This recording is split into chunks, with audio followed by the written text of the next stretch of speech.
Au nom du Père, et du Fils et du Saint-Esprit, ainsi soit-il. Je voudrais commencer notre petit entretien par lecture un petit peu de la vie de Sainte Madeleine Sophie Bara. Donc, née en 1779, morte en 1665, fondatrice des Dames du Sacré-Cœur, Madeleine Sophie aimait rappeler qu'elle vint au monde à Joinville alors qu'un violent incendie éclatait chez les voisins. Peut-être voyait-elle dans ce feu un symbole de l'ardeur qui embrasait son âme. Cependant, elle était si chétive, la petite fille du vigneron et tonnelier Bara, que l'on pensa qu'elle ne vivrait pas. Mais telle se manifestait sa volonté de vivre qu'elle surmonta toutes les maladies et parut bientôt une fillette éveillée, prime sautière et brave. Les écoles n'étaient pas nombreuses alors et Sophie suivait surtout les écoles du catéchisme, les leçons du catéchisme. Elle était si petite et suivait une voix si ténue que pour être vue et entendue, il lui fallait monter sur un banc. Déjà, on pouvait constater que cette petite fille ne manquait pas d'audace. Un jour, le prêtre encourageait les enfants à demander à Dieu le pardon de leurs fautes. Aussitôt, Sophie commença tout haut l'aveu de ses péchés. Il fallut l'arrêter, mais elle prouvait que, pour se sanctifier, elle n'aurait peur de rien. Sophie avait un frère Louis, de 11 ans, plus âgé qu'elle, qui remportait les premiers prix et voulait être prêtre. Il prit la direction de son intelligente petite sœur et lui imposa un austère règlement. Adieu les jeux avec les autres enfants, adieu même les travaux de la vigne, les ouvrages de la maison. Sophie reçoit une sérieuse initiation littéraire et scientifique. Logée dans une mansarde, elle se plonge dans l'antiquité grecque et latine. Les beautés d'Homère l'enchantent. Emporter Virgile dans une prairie la met au comble du bonheur. Les ouvrages de botanique et d'astronomie la ravissent tout autant. Son frère veut qu'elle fasse les mathématiques. Elle apprend les règles difficiles et lui donne les mêmes devoirs qu'aux élèves du séminaire et se garde bien de lui dire qu'elle travaille mieux qu'eux. Elle apprend l'espagnol et l'italien. Sa mère soupire. Que fera ma fille de toute cette science? Ne ferait-elle pas mieux de travailler au ménage? Mais non, la vocation de Sophie est autre. Chacun a sa voie ici-bas. Sophie veut donner sa vie au Christ Jésus. Il faut du courage en ce temps de révolution où les religieuses, aussi bien que les prêtres, meurent sur l'échafaud. Louis, qui habite maintenant Paris, a reçu le sacerdoce. Il fait venir sa sœur près de lui. Le brave tonnelier pense que sa fille trouvera un bel avenir dans la capitale, mais la fortune qu'il rêve pour son enfant n'est pas celle que Dieu lui destine. L'abbé Bara forme à rude école l'âme de sa savante sœur. Il la veut héroïquement détachée. Ainsi, lui retire-t-il soudainement la lecture où elle se complaît. Il ne la laisse sortir qu'avec son costume de bourguignonne et a jeté au feu un vêtement un peu élégant qu'elle prenait plaisir à se faire. Ses rigueurs semblent amères à Sophie, qui en pleure, et puis apprend à sourire aux humiliations et aux petites peines. Des années de formation et d'efforts se succèdent, où elle visera toujours plus haut. Elle pense se faire carmélite. Or, son frère l'a mise en relation avec un jésuite, le père Varin, et celui-ci, qui la dirige maintenant, l'oriente vers une voie autre, qui mettra à profit sa vie intellectuelle. Elle se consacrera à l'éducation chrétienne des jeunes filles. Avec quelques compagnes, Sophie forme une congrégation qu'elle voue au Sacré-Cœur et prend la direction d'un pensionnat d'Amiens. À 25 ans, elle est élue supérieure. En est toute troublée, se jette aux pieds de ses autres sœurs, répète qu'elle est indigne. Cependant, elle s'attelle avec fermeté à la grande œuvre et presque immédiatement, d'autres villes réclament des maisons semblables. Un an plus tard, la mère Bara avait 6 couvents visités. Sous son influence va germer le bien chez toute une jeunesse. Il faut que des femmes fortes et pures relèvent la France après la terrible révolution. La mère combat l'étroitesse d'esprit, la vanité. Elle ne tolère ni les niaises prétentions, ni les fadaises. Elle exècre l'orgueil, répète qu'elle-même est fille de vigneron, assure qu'il faut regarder comme perdue une journée passée sans un acte d'humilité. Inlassablement, elle répète jusqu'à la fin: je dirai à mes filles humilité, humilité, humilité. En ces derniers jours, elle leur déclarait encore: « Si ce seul degré manquait à l'échelle de votre perfection, vous n'arriveriez pas au ciel. » Elle leur voulait aussi un air de joie. « Servez Dieu dans la joie », recommandait-elle. « Qu'on ne voit pas parmi vous de tristesse, vous déshonoreriez le service de Dieu. » Les fondations se multiplient à Grenoble. La mère Barra a trouvé en Madame Duchesne une auxiliaire magnifique. Le mot d'ordre est sérénité immuable, douceur souriante au milieu des pires contradictions. Les grandes villes se font honneur de posséder un couvent du Sacré-Cœur. Rome veut aussi avoir le sien. Le pape est venu visiter et bénir la fondatrice. Les religieuses traversent l'océan pour essaimer en Nouvelle-Orléans. À sa mort, la mère Barra comptera 200 couvents. Tout ce bien ne se faisait pas sans grande souffrance. « Je cueille les épines à pleine main », disait un jour la mère. 1830, l'insurrection éclate à Paris. Sophie Barra est réfugiée à Conflans dans une masure. Avec 2 sœurs, les vociférations leur parviennent. « Mort aux prêtres !» La mère revient à Paris déguisée sur le siège d'une voiture aux côtés d'un ivrogne. Elle traverse les débris de barricades et les lignes de bivouac. Elle n'eut jamais peur des rues de voisinage. Un voiturier italien qui l'a conduite lors d'un malaisé voyage déclarait « Ah, je veux aller en paradis si on y voit du bon monde comme cela ».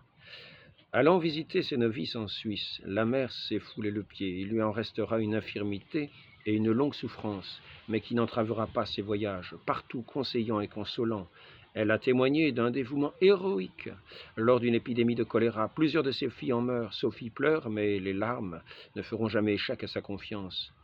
Les enfants auxquels elle donnait sa vie étaient sa détente, sa douceur. Quand elle entendait leurs cris joyeux en récréation, il lui arrivait de quitter son travail, de les rejoindre. Elle leur disait tendrement « Je vis pour vous, pour le salut éternel de vos petites âmes, et je passe mes journées loin de vous, mes enfants. C'est si triste pour mon cœur que me voici. » Les petites filles accouraient vers elle. On l'entendait répéter avec faveur « Respectons l'enfance, honorons l'âme de cette petite créature faite à l'image de Dieu. » 1848, une bande d'insurgés envahit la cour de l'hôtel Biron, habité par le couvent du Sacré-Cœur. Ils y déposèrent un brancard où gisait un de leurs chefs. La sainte lui donna son propre lit, et tandis que les balles brisaient les vitres, elle le soignait, le guérit et le convertit. Elle connut de grandes difficultés avec le gouvernement. Des décrets lui furent très pénibles, mais elle gardait sa souffrance secrète. Toutes les formes de douleur la faisaient calme, la laissaient calme et même presque joyeuse. Elle avait tôt souffert d'une pénible maladie sans se plaindre jamais. Les élèves aussi la révéraient comme une sainte, et il y en avait pour couper furtivement le bord de sa robe et s'en faire des reliques. Elle mourut un jour de l'Ascension qu'elle avait prédit, donnant rendez-vous dans le beau ciel à ses religieuses et aux enfants qu'elle avait tant aimés. Voici la vie donc de Sainte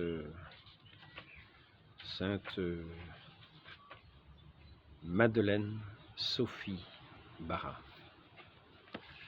Cela pour dire que des vies de ces personnes pieuses et saintes se comptent par milliers, par la plus grande discrétion.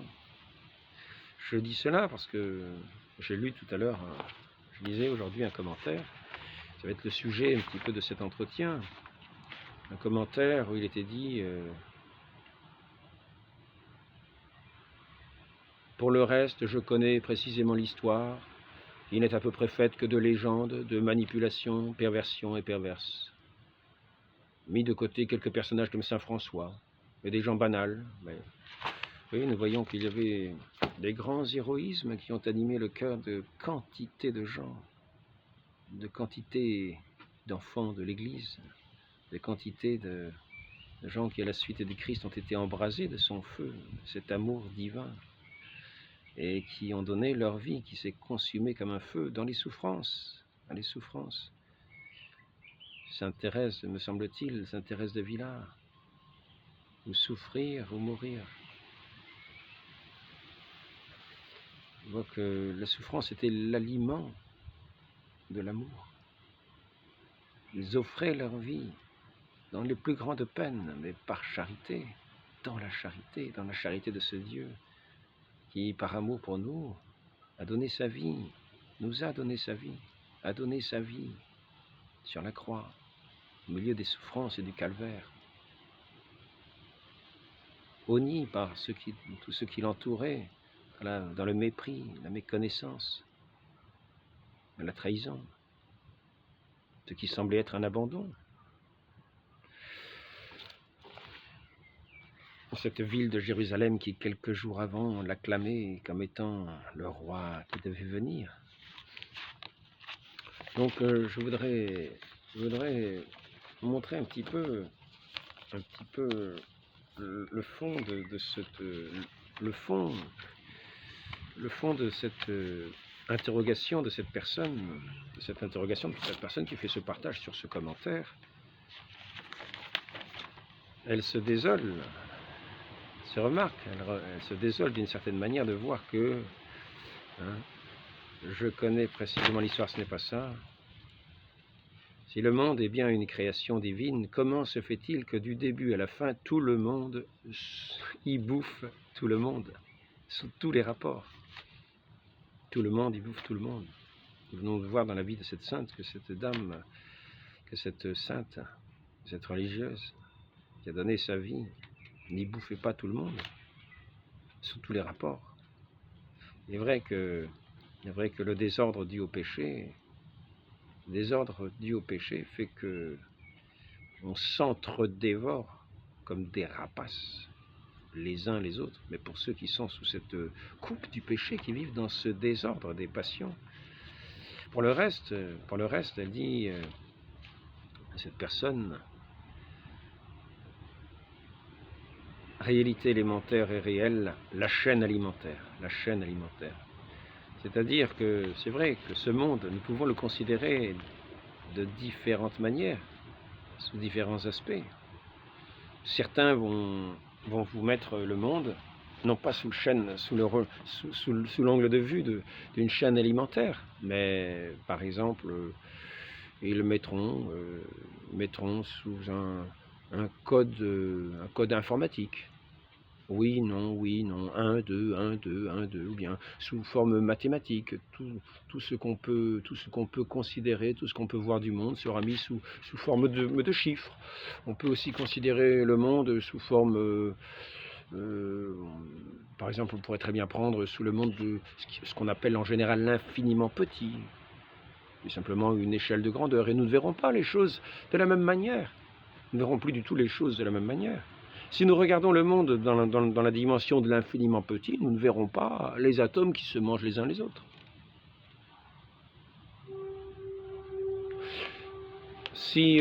Donc nous pouvons considérer que, je me souviens, quand j'étais au séminaire, qu'un père qui nous enseignait nous avait dit que l'homme était un tube digestif. Alors on pourrait dire que le cerveau est aussi un prolongement, le cerveau et le cœur sont des prolongements des tubes digestifs. Ça irait dans le sens de ce que dit cette dame. 100 milliards d'animaux élevés et abattus chaque année pour satisfaire les estomacs, dans des conditions indignes et abominables. Ça, les conditions indignes et abominables, c'est bien vrai. C'est bien vrai. Mais là, c'est pas pour satisfaire l'estomac. C'est simplement dans des conditions vraiment indignes, sans respect de la création de Dieu, sans respect pour ces créatures du bon Dieu, indignes et abominables. Le Christ n'a jamais dit, oui c'est ça, elle dit à la fin, elle dit que le Christ aurait dit, à la fin même, même le lion mange de la paille. À la fin, même le lion mange de la paille. Je n'ai jamais vu que le Christ ait dit ça dans aucun évangile. Je n'ai jamais vu ça nulle part. Peut-être dans certaines religiosités un petit peu autres, où on peut avoir eu tendance à s'égarer dans un monde justement en désordre, où nous n'avons pas toujours su écouter ce que notre Seigneur avait établi pour donner son enseignement. Il a donné sa vie pour fonder ici-bas son Église. Et je tiens à dire que, d'une certaine manière, notre Seigneur a changé l'ordre de ce monde de péché, ou plutôt le désordre de ce monde de péché.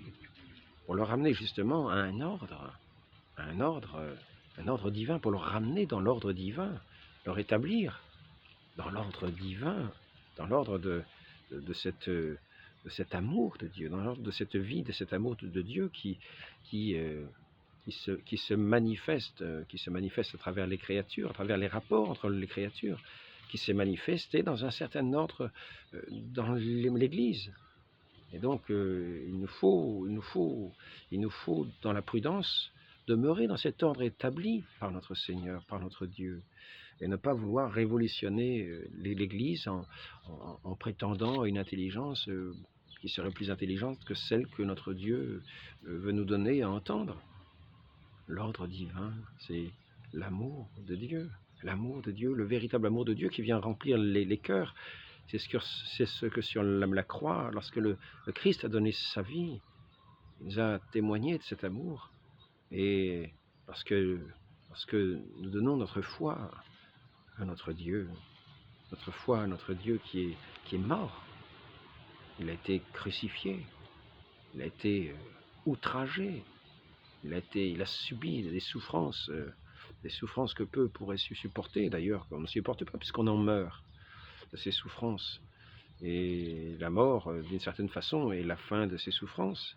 Elle ne dure pas ici-bas, cette souffrance. Quelquefois, nous sommes dans un corps de souffrance qui justement, dans cet effort permanent de la charité, qui fait que c'est une tension vers le service du prochain, qui est dans un oubli de soi-même, qui est dans une tension, mais qui s'habitue d'une certaine manière à la souffrance, qui est une vie perpétuelle dans la souffrance, mais qui n'exclut pas la joie. Car le service du prochain, le don de soi-même, l'effort que ce don nous demande de faire, nous amène à une certaine souffrance et peut aussi nous amener à des grandes souffrances. Et il est animé par ce feu de cette charité dont parlait cette sœur. Elle disait qu'elle était née le jour où une maison voisine était dans un incendie. Donc ici, il s'agit de considérer, il y a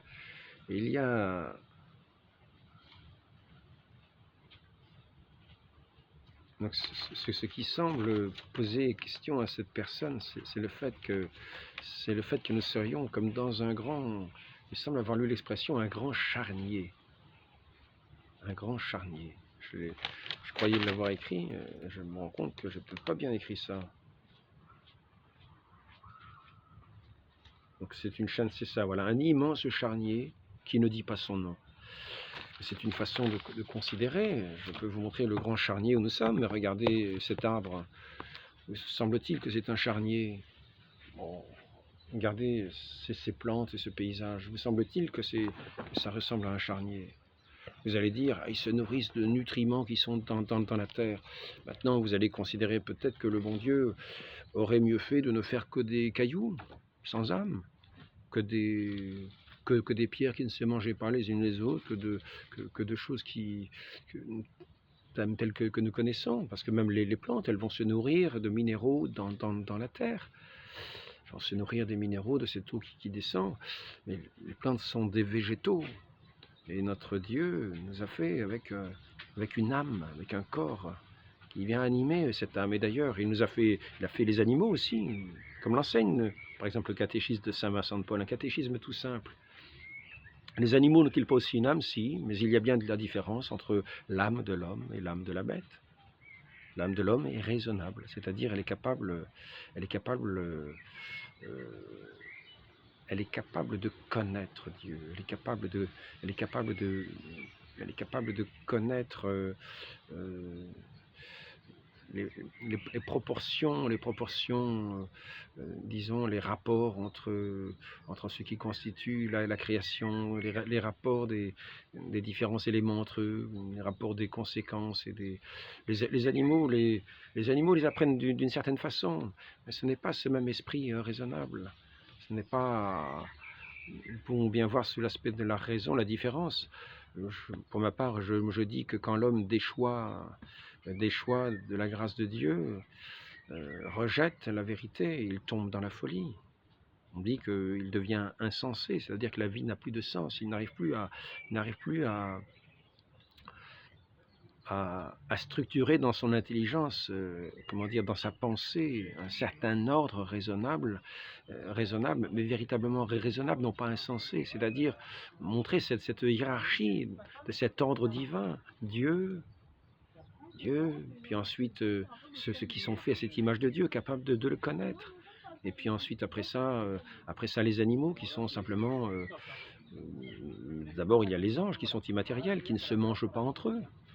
Hein, donc pour répondre à cette vue que nous pouvons avoir de ce monde comme un charnier immense, les anges ne se mangent pas entre eux, ce sont des êtres purement spirituels. Et puis ensuite nous avons les hommes qui sont ces êtres raisonnables aussi, et puis après ça qui ont cette capacité de connaître leur Dieu. Et puis après ça nous en arrivons à ces éléments, ces animaux qui n'ont pas cette raison. Nous ne voyons pas les animaux qui se mettent à philosopher sur le sens de la vie. Nous ne voyons pas les animaux qui... Il y a, on pourrait dire, une certaine louange chez les animaux. Toute la création, d'une certaine manière, est une louange à Dieu. Il y a dans l'âme des animaux, en tant qu'ils sont tournés vers la vie qui leur est donnée et qu'ils font ce pourquoi ils sont faits, ben, on peut dire, comme il est dit ici, mais c'est vrai, il y a un caractère, mais cette personne dit que elle est un petit peu malheureuse de voir que dans les écrits catholiques, souvent on dit que les animaux n'ont pas d'âme. Si, les animaux ont une âme. Il est dit, normalement, dans des écrits catholiques normaux, hein, que l'âme, c'est ce qui anime le corps. Les animaux, justement, en eux-mêmes, dans la définition du mot « animaux », c'est ceux qui sont animés par une âme. C'est le sens du mot « animaux ». Ils ont une âme, ils sont animés. Et l'âme, c'est ce qui anime. Donc, quand on dit animaux, c'est ceux qui ont une âme.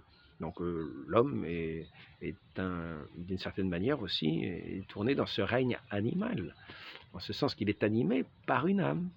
Et la différence, comme le dit Saint Vincent de Paul, entre l'âme de l'homme et l'âme de la bête, c'est que l'âme de l'homme, elle est raisonnable, il dit que celle de la bête non. L'âme de l'homme est à l'image de Dieu, celle de la bête non. Et l'âme de l'homme est immortelle, et celle de la bête périt avec le corps.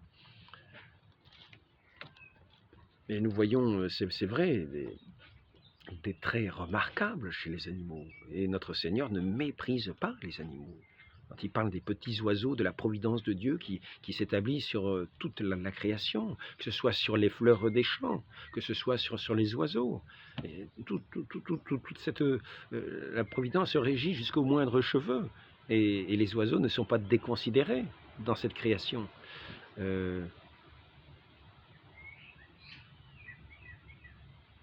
Dans des histoires saintes, on voit quelquefois l'importance de ces oiseaux dans la providence divine. Et on ne les regarde pas principalement comme étant des tubes digestifs. Non, les oiseaux, quand on les regarde, ils ont une beauté, ils ont souvent un plumage, une légèreté, un chant. Ce ne sont pas que des tubes digestifs. Alors maintenant, pour en revenir, on a l'impression que sous le terme d'accumulation, hein, on parle de ces souffrances accumulées, de toute cette création qui se mange, où chacun mange l'autre, où tout le monde mange tout le monde. Ici, c'est marqué où ça? Je suis très mal écrit en plus. Si le monde est bien une création divine, comment se fait-il que du début à la fin, tout le monde y bouffe tout le monde, sous tous les rapports? Non, tout le monde ne bouffe pas tout le monde, mais sous tous les rapports. J'ai même vu, pour revenir à ces petits animaux, je voyais même, je l'avais pris en vidéo, un petit crabe, et on voyait une main qui se rapprochait de ce petit crabe, qui se rapprochait d'un autre petit animal qui devait être une sorte d'autre petit crabe, mais qu'on devinait moins bien, le doigt qui se rapprochait, et on voyait l'espèce de petit crabe qui tendait sa pince pour défendre l'autre petit crabe. Alors avec sa pince minuscule, parce qu'il avait une pince minuscule, c'était vraiment un tout petit crabe, et avec son doigt, la personne provoquait cette défense de ce crabe vers cette autre bête.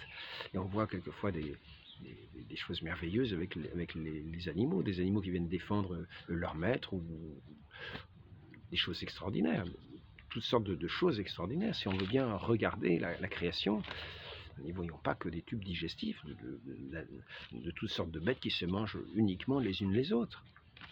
Mais par contre, nous en arrivons à un cycle économique où nous pouvons effectivement nous pouvons en arriver à perdre le sens à la fois et de Dieu et de l'humanité et de tout ce qui fait la beauté de l'homme, de tout ce qui fait la beauté de la création, et ramener tout justement à cet aspect tube digestif, à cet aspect économique, à cet aspect de rendement, où nous ne voyons plus ce qui est de l'ordre de la poésie. La poésie, me semble, vient du grec, c'est un rapport avec le mot création, il me semble, le mot poésie. J'avais appris ça une fois, maintenant c'est à vérifier, c'est quelque chose qui me reste en tête. Il me semble que le mot création, c'est un rapport avec le mot poésie, comme cosmétique, le cosmos.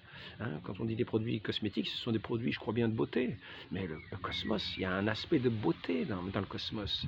C'est-à-dire que nous ne pouvons pas simplement réduire ou tout simplement à la souffrance qui serait accumulée de toutes ces bêtes qui se mangent les unes les autres. Car ce n'est pas la réalité de la vie de chaque animal. Ce n'est pas la réalité. Si nous regardons la réalité, par exemple, d'un chien, le chien va quelquefois vivre 16 ans. Et tous les animaux vont vivre comme ça leur vie entière, avant peut-être un jour d'être mangés. Ça dépend des pays et ça dépend. Nous ne savons jamais comment notre vie va se terminer. Mais en attendant qu'elle se termine, ce matin, je n'ai pas entendu des grands cris de souffrance dans les arbres. J'entendais le chant des oiseaux. C'est vrai qu'il y avait peut-être ils étaient en train de manger les petits insectes, mais les petits insectes avaient eu leur vie de petits insectes. Ils avaient eu les rayons du soleil qui s'étaient posés sur leurs petites ailes transparentes, si je parle des moucherons. Et puis, comment dire, leur vie n'a pas non plus été de ces petits moucherons qu'une vie de souffrance. C'est vrai qu'ils allaient quelquefois, si vous regardez, les moucherons, je ne sais pas s'ils ont le sens de la poésie, on les voit souvent sur les poubelles ou sur les fruits pourris, c'est vrai. Mais pour eux, le fruit pourri est une bonne chose. On peut dire que la création de cette façon-là est quand même très bien faite. S'il n'y a pas de petits moucherons, s'il n'y a pas les petits vers qui venaient manger, nous verrions des corps comme ça, morts, qui resteraient comme ça. Oui, il faudrait les enterrer à la fin. Non, là nous voyons que tout que dans ces corps-là, nous voyons qu'ils retournent dans une certaine œuvre de cette création, ils vont ressurgir un petit peu d'une autre manière, non pas vivants comme ils étaient vivants. La plante ne sera plus la même plante, ça sera de la terre qui servira à la croissance d'une autre plante, mais ça sera une nourriture, mais on ne peut pas appeler cela un charnier. C'est une œuvre magnifique, Par contre, la souffrance de certaines fins de vie a quelquefois un aspect terrible, ça c'est bien vrai. Maintenant, il faut savoir qu'il y a eu aussi ce péché originel qui a amené un grand dérèglement dans la création. Quel est ce dérèglement et ce bouleversement, cette rupture d'avec Dieu, le fait aussi que nous sommes entrés dans une période d'un certain châtiment. Nous avons été chassés de ce paradis originel. Et comment était ce paradis? Ce paradis était d'une grande beauté, on pourrait dire, quasiment une certaine perfection.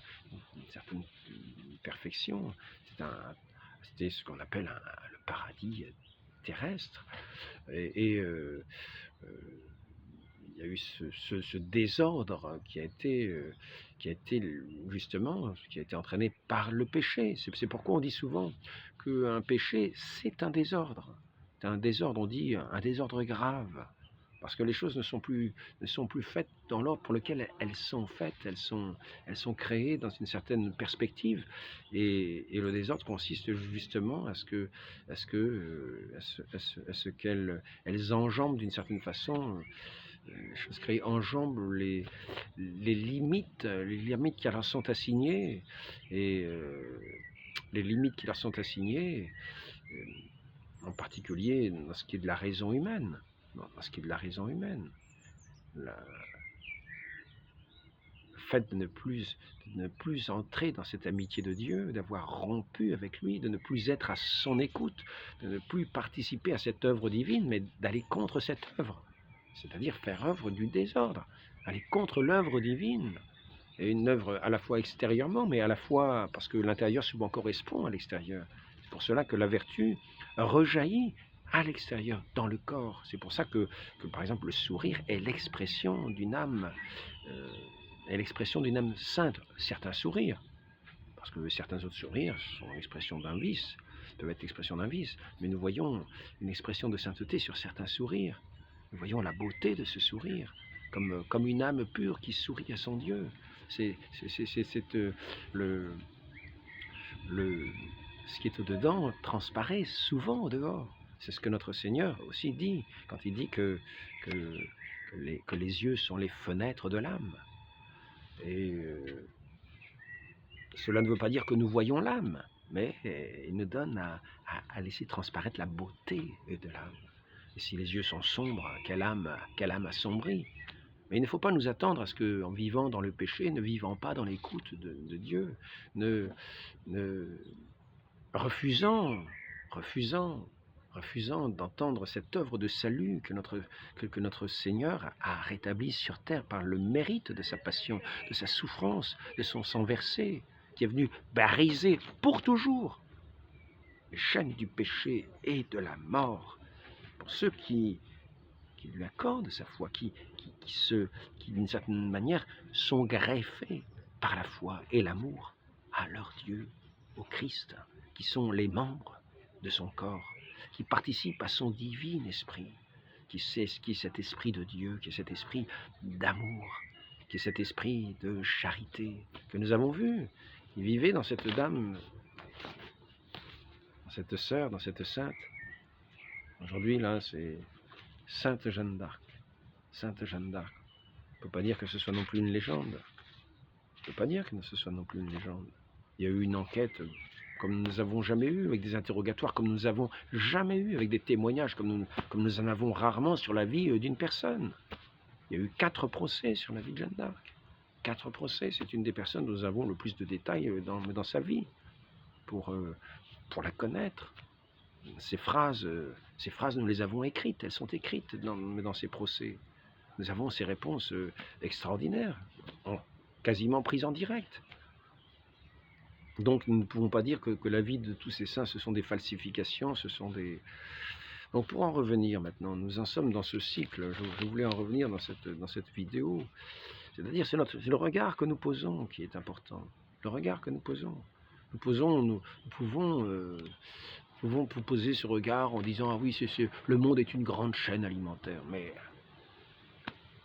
c'est une façon de regarder le monde et de considérer le monde. C'est une façon de considérer le monde. Et on peut dire que d'une certaine manière, c'est-à-dire une chaîne alimentaire, parce que c'est une chaîne de nécessité.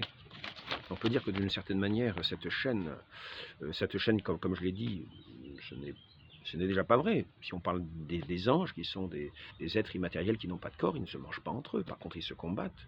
Nous avons vu les anges rebelles. Alors j'ai l'impression que là, la vue de c'est pas très clair. Mais maintenant, je voudrais dire, notre Seigneur Jésus-Christ, dans ce monde qui était un monde de péché, qui est vrai, était enchaîné au péché, esclave du péché, qui est venu briser le joug du péché, par son sacrifice de la croix, par sa mort qu'il a accepté, il s'est fait obéissant jusqu'à la mort. C'est-à-dire qu'il a été aimant jusqu'à la mort. L'obéissance, c'est l'amour. Donc il a été aimant jusqu'à la mort de la croix. Il s'est fait le plus petit parmi les plus petits. Et la chose remarquable, pour en revenir à cette chaîne alimentaire, notre Seigneur, d'une certaine manière, a brisé cette chaîne de la nécessité. Comment l'a-t-il brisée ? Eh bien, tout simplement, en nous montrant que pour nous, toujours, en tant qu'homme, femme, enfant, en tant qu'enfant de Dieu, il s'est fait notre nourriture. Et là, d'une certaine manière, nous passons autrement. La nourriture nécessaire que nous avons, c'est ce pain vivant qu'est le Christ lui-même, et qui se donne en nourriture pour nous. Il se donne en nourriture pour nous. Alors là, on pourrait dire, ah, mais c'est la chaîne alimentaire. Mais non, justement, c'est la fin de cette chaîne alimentaire. C'est-à-dire que ce n'est pas lui qui va nous dévorer. C'est un don qu'il nous fait. C'est un don gratuit de sa vie qu'il nous fait. Et cette vie, lorsqu'il se donne en nourriture à nos âmes, comme le vrai pain vivant descendait du ciel, il se donne en nourriture, mais de cette nourriture qui est pour la vie spirituelle, la vie éternelle de nos âmes. Et ici, nous entrons dans une toute autre dimension, c'est-à-dire que nous voyons qu'il y a cette vie spirituelle, qui n'est pas cette chaîne alimentaire, qui est une participation à l'Esprit de Dieu qui se donne à nous. Il nous donne aussi son Esprit. Ça ne veut pas dire que l'Esprit Saint va disparaître.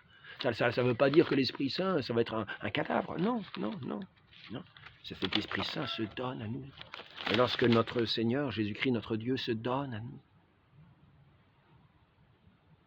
il nous a donné sa vie. Et il nous fait participer à sa nature divine. Il s'est fait homme. Et en se donnant en nourriture à nous, il nous fait participer à sa nature divine. Nous devenons d'autres Christ. C'est lui qui, d'une certaine manière, nous assimile. Mais nous voyons bien que nous ne sommes plus dans ce schéma de cette chaîne alimentaire. Non, c'est cette chaîne de l'amour. C'est pas cette chaîne, c'est ce lien de l'amour, c'est ce rapport de l'amour. C'est ce rapport de l'amour. Ma nourriture, c'est de faire la volonté de mon Père. Dit-il, ah ben vous ne mangez pas, vous n'avez pas mangé. Ma nourriture, c'est de faire la volonté de mon Père. Nous avons vu que notre Seigneur est resté 40 jours dans le désert sans manger ni boire. Il n'était pas esclave de la chaîne alimentaire. Et nous avons vu bien des saints qui sont restés des années sans manger, sans boire. Je crois bien que Catherine Emmerich, il me semble, c'était du temps de Napoléon. Elle était même gardée par des soldats français, c'était en Allemagne, mais il y avait les soldats français en Allemagne. Je crois bien que Catherine Emmerich devait être gardée par des... Si je ne me trompe pas de sainte, à voir, mais je sais qu'il y a une sainte comme ça, il me semble que c'est Catherine Emmerich. Elle était même gardée et surveillée pour voir si c'était effectif et si c'était vrai. Elle ne mangeait pas. Elle ne mangeait pas, mais cette personne-là ne mangeait pas. Donc on veillait, on veillait. on voulait voir si ce qui était dit était vrai, c'était étudié. Et c'était étudié. N'oublions pas que nous sommes à cette époque révolutionnaire où on tient à vérifier les choses. Donc, nous avons vu des tas de saints qui sont partis, par exemple, Saint François, pour en revenir à Saint François. Il n'y a pas que Saint François, il y a des quantités de saints, cette vie qui semble assez simple. C'est un héroïsme de sainteté, nous ne sommes pas dans la banalité. Ce sont des cœurs vivants, comme dirait cette personne qui a mis un commentaire. Ce sont des âmes vivantes qui sont nées de cette vie de Dieu, qui sont entrées dans ce pain, dans ce rapport de l'amour, qui est le pain substantiel de nos âmes, cette vie de charité. Cette vie de charité qui va nous faire entrer dans l'éternité, où nous ne serons pas en train de nous manger sans cesse les uns les autres. Non, ce sera une communication de ce que nous sommes, une communication dans la charité, une communion dans cette charité. Quand nous sommes à table, je reviens encore une fois à table, en faisant abstraction cette fois-ci de la chaîne alimentaire, quand nous sommes à table, nous partageons un même plat, parce que nous voulons partager cette unité, parce que nous nous aimons et nous voulons partager d'une certaine manière une certaine communion dans cette table où nous nous retrouvons ensemble. C'est un sens d'une certaine civilisation chrétienne de se retrouver ensemble et de se communiquer ce que nous aimons et ce que nous partageons. Dans la nourriture, nous partageons ensemble ce que nous aimons. Et il ne s'agit pas de faire la tête, non, parce que nous partageons justement ce que nous aimons. Il faut bien offrir quelques petits sacrifices si nous avons quelques dégoûts. Maintenant, nous voyons qu'il y a des saints qui donc ces saints-là qui ne mangeaient rien, qui ne buvaient rien, qui sont restés, non pas qu'ils le voulaient, mais parce que, ou soit ils ne pouvaient plus manger, parce que c'était une certaine grâce mystique, je ne sais comment l'exprimer, mais en tout cas, ils n'étaient plus, eux qui ne mangeaient plus rien, ils n'étaient plus dans cette chaîne alimentaire. Notre Seigneur Jésus-Christ qui est allé au désert, il n'a pas mangé ni bu pendant ces 40 jours, mais certains saints, c'est aussi pendant des années. Des années, je dis ça parce que ce que le Christ a vécu sur la terre, en général, d'autres saints l'ont vécu quelquefois dans une vocation qui leur est propre. Par exemple, nous avons vu l'ascension de notre Seigneur, mais si nous regardons Saint Joseph de Cupertino, c'était extraordinaire. On l'appelle le saint volant, parce que lui, ce n'est pas une ascension à la fin, il n'a pas fait l'ascension à la fin de sa vie, mais il était ravi en Dieu, il était ravi dès qu'il avait une pensée de Dieu, il était élevé de terre, soulevé de terre, il n'était plus dans une sorte de chaîne qui le retenait de l'attraction terrestre, nous entrons dans une autre dimension, dans un autre ordre, qui est l'ordre divin.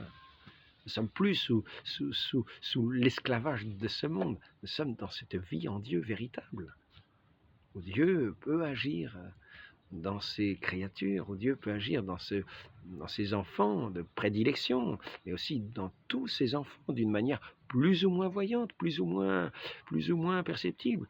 La façon de vivre du chrétien, c'est la manière commune. C'est la manière commune, dans ce partage commun, dans cette communion. C'est-à-dire, on évitait dans les congrégations d'avoir des originalités, essayer de se conformer à une vie commune pour davantage participer à cet esprit de communion, de ce que les uns vivent, de ce que les autres vivent. Mais quelquefois, il y a des vies qui ont des vocations particulières pour montrer certains aspects de cette parole de Dieu qui veut se dire d'une certaine manière à ceux qui ont cette grâce de pouvoir contempler ce qui se passe dans la vie d'un saint, pour leur édification, pour leur élévation d'âme, pour leur salut quelquefois. Car en voyant quelquefois ces choses, ces œuvres que Dieu réalise dans certaines personnes, eh bien, l'âme ne peut faire autrement que de se détacher de ce regard habituel qu'elle peut avoir. Et là, nous serions bien loin de nous attacher simplement à considérer la chaîne alimentaire lorsque nous verrions un miracle les plus extraordinaires. Nous serions éblouis par cette grâce manifestée devant nous. Et nous ne pourrions pas nous retenir d'être dans une admiration et d'entrer de cœur et d'âme dans cette action de grâce devant Dieu qui opère de telles merveilles. Il faut, moi ce matin, quand je voyais les rayons du soleil entrer par la fenêtre, je n'étais pas en train de considérer que nous étions dans une grande chaîne alimentaire. Et c'est vrai que ce chant des oiseaux ne m'a pas rappelé une grande souffrance qui s'accumulerait. Je tiens à dire qu'il nous faut savoir considérer autrement les choses. Mais c'est une manière de voir que l'on peut avoir.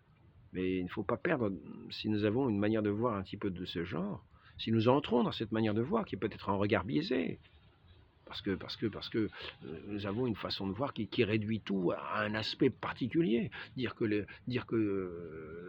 l'homme est un tube digestif, c'est très réducteur, mais surtout qu'il a une âme qui est faite pour la vie éternelle. C'est le sens de sa vie. Il est fait pour connaître Dieu, pour l'aimer, pour le servir. On ne dit pas qu'il est fait pour manger, etc. Non, il est fait pour connaître Dieu, pour l'aimer, le servir en ce monde et être un jour sauvé dans ce ciel de gloire qui sera sa joie éternelle. Donc il faut savoir porter des regards, peut-être une certaine chasteté aussi. De la même façon, on pourrait très bien avoir un regard inchaste, un regard impur, un regard qui est toujours porté à regarder des choses qu'il ne faudrait pas voir. qui amènerait le cœur à se détourner de son Dieu et à considérer des choses de la même manière. On peut considérer, effectivement, on peut avoir une certaine pitié en voyant comment une pauvre bête se fait étouffer par un serpent. Ah oui, vous mangez par un serpent, une grenouille avalée par un serpent, ça arrive. Mais la grenouille n'a pas passé sa vie à être dans la gueule du serpent. C'est vrai que la fin est un petit peu dure. Et c'est vrai que euh, et c'est vrai que peut-être cela nous rappelle peut-être dans ce monde qu'il faut être attentif et que nous ne sommes pas simplement que ce paradis originel tel que nous l'avons connu, et peut-être nous en avons été exclus, peut-être nous est-il rappelé par tout ce que nous pouvons voir de cette manière-là que nous sommes dans un monde où nous avons à combattre. Et il ne faut pas craindre ceux qui peuvent tuer le corps, nous dit notre Seigneur, mais ceux qui peuvent tuer l'âme. Faisons donc très attention, nous, de ne pas être des rapaces de l'âme, de ne pas tuer l'âme de notre prochain, qui est ce qu'il y a de plus précieux, qui est le trésor, qui est cette création, qui est cette créature de Dieu, qui est appelée, jointe à ce corps, à être à cette vie éternelle, à devenir enfant de Dieu. Sommes amenés à cela, appelés à cela. Faisons attention par nos manières de parler, nos manières de voir, de ne pas être des rapaces, de ne pas être des tueurs d'âmes. Être attentif à recevoir cette communication de Dieu qui parle à nos âmes, qui nous parle, qui parle à nos cœurs, de la manière qu'il veut nous parler, de la manière qu'il a institué, qu'il a voulu. Il a établi son Église ici-bas, par le mérite de son sang versé, de sa souffrance qu'il a offerte pour nous, en signe de son amour pour nous, comme mérite de ce sang versé qui vient effacer nos péchés, pour nous amener pour purifier nos âmes de tous ces péchés, les amener purs devant leur Dieu, comme des réceptacles capables de cette beauté de Dieu, comme des âmes qui vont refléter cette grande lumière de Dieu, et aussi peut-être en être remplis par ce don de l'Esprit Saint qui nous est fait. Faisons attention, parce que le fait d'être des rapaces, de tuer les âmes, de s'attaquer aux âmes, est une chose bien pire que simplement de voir une grenouille avalée par un serpent. Ce sont des choses, il y a des mystères qui nous échappent. Le pourquoi de ces choses-là, nous n'avons pas toujours de réponse. Le pourquoi le bon Dieu a-t-il fait le monde de cette manière-là? Mais n'oublions pas que la grenouille, avant d'être avalée par le serpent, a eu sa vie de grenouille. Elle n'a pas passé son temps à souffrir, non. D'un seul coup, un beau jour, tac, elle est avalée. Elle disparaît. Et nous ne savons pas comment nous mourrons. Nous savons que nous mourrons, peut-être dans des souffrances horribles. Demandons la grâce de Dieu de mourir selon ce qui sera le plus utile. Si nous avons des souffrances à offrir pour le salut de certaines âmes, comme nous avons vu les martyrs, n'ont pas refusé de souffrir, d'offrir leur vie aux souffrances les plus abominables qu'on puisse imaginer, et qui ont, par fidélité, comme preuve de leur amour, surmonté toutes les souffrances, surmonté toutes les appréhensions, toutes les peurs, toutes les craintes. Et l'amour est plus fort que la mort. Donc, voilà. C'est simplement pour rappeler que nous devons élever nos yeux vers le Christ, auprès de Dieu. Et non pas considérer par une accumulation de choses que nous considérons comme horribles, en faire comme un conglomérat, comme une espèce d'œuvre de mort, quoi. Hein. Non, la création n'est pas uniquement une chaîne alimentaire. La création n'est pas une chaîne alimentaire. C'est un regard, une façon de porter le regard. Mais nous devons, nous, qui avons cette âme en Dieu, nous voyons que cette création, c'est le support. C'est comme un support où l'amour L'amour est appelé à vivre. L'amour de Dieu est appelé à vivre dans le cœur de ses enfants qui sont créés à son image ici-bas. Maintenant,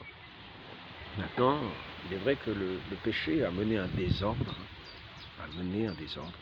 et que le Christ, par son sacrifice et par sa mort, est venu vaincre la mort.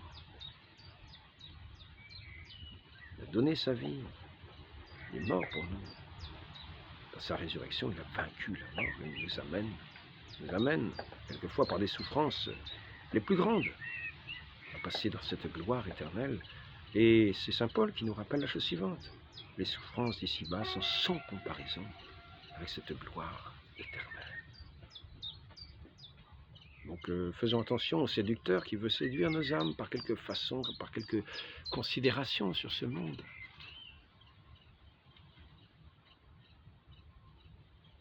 Sachons rendre grâce à Dieu pour toutes ses grâces, toutes ses beautés.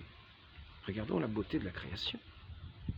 Ne la réduisons pas à être des tubes digestifs. C'est une chose insensée. Mais entrons par contre dans le respect. Ne nous prenons pas nous-mêmes pour simplement des tubes digestifs, des appareils à rendement, des sons d'ordinateur. Non. Sachons élever nos âmes jusqu'au regard en Dieu dans le respect de toutes choses, de cette création de Dieu, de cet oiseau qui chante au-dessus. Voilà, je ne sais pas si cet entretien a pu avoir une utilité. Simplement une réflexion pour essayer d'élever nos yeux jusqu'au cœur de Dieu, qui est la beauté même et l'amour véritable, le repos de nos âmes, la contemplation de notre regard.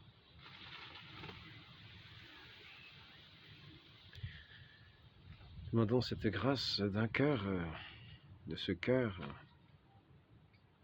qui sait rendre grâce à Dieu. Demandons cette grâce à la très sainte Vierge Marie, elle qui rend grâce pour ces grandes choses que Dieu fait en elle et en ses serviteurs. Mon âme exalte, le Seigneur exulte, mon esprit en Dieu mon Sauveur. Il s'est penché sur son humble servante, désormais tous les âges me diront bienheureuse. Le puissant fit pour moi des merveilles, saint et son nom. Son amour s'étend d'âge en âge sur ceux qui le craignent. Déployant la force de son bras, il disperse les superbes. Il renverse les puissants de leur trône. Il élève les humbles. Il comble de bien les affamés. Renvoie les riches les mains vides. Il relève Israël, son serviteur. Il se souvient de son amour, de la promesse faite à nos pères, en faveur d'Abraham et de sa race à jamais. Sa race et sa descendance, c'est-à-dire le Christ, ainsi que nous le rappelle saint Paul. Il est question non pas de plusieurs descendances, mais de sa descendance. Celui qui était l'objet de la promesse, notre Seigneur Jésus-Christ, qui vient accomplir les Écritures, qui vient nous rendre la liberté des enfants de Dieu, qui vient rompre toutes les chaînes, même les chaînes alimentaires, nous le voyons quelquefois.